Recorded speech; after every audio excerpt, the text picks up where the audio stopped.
Beef kansi naman daw yung masarap higupin ng sabaw. Simula nga nung natikman ko to, hindi talaga ako pinatulog. Grabe, namitgid talaga ang beef kansi. Lalo na nga at gagamitan natin ng pampaasim kilig na Nor Sinigang Mix. Sabon maro.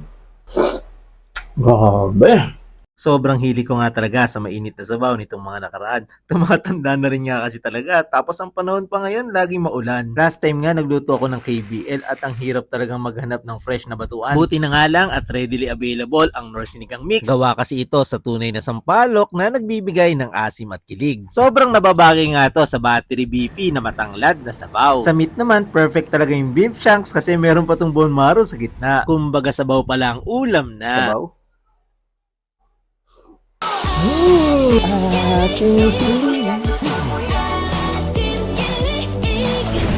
Kahit ano talagang mga dish na kailangan ng pampaasim, basta gamitan mo ng Nor Sinigang Mix ay nakakaasim kilig. Kaya naman basta Nor, kaya mong iluto yan!